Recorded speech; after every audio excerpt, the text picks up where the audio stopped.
Hello, hello mga kasampol! Sample Creature, nagbabalik. Good morning po mga kasampol. Ayan, mai-share ko lang sa inyo. Iba talaga kasi yung paniniwala at pananampalataya ng Pinoy. Basta Pinoy, pagka sinabing pananampalataya, talagang Pinoy talaga. Alam niyo ba kung bakit ko nasabi?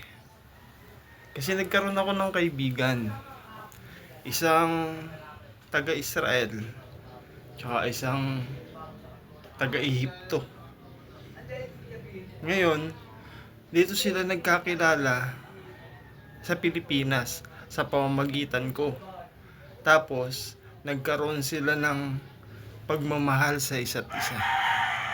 Kaya nagkasundo sila na magpakasal.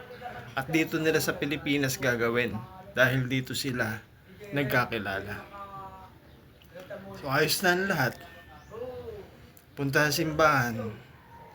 Alayin yung pagdating sa simbahan, hindi sila ay kinasal. Hindi, nagtanong ako sa pare.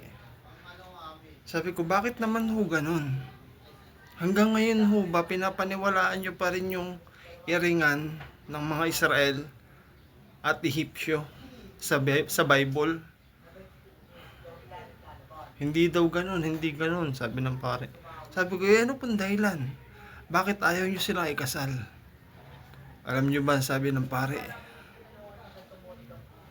parehas daw kasi silang lalaki. Sample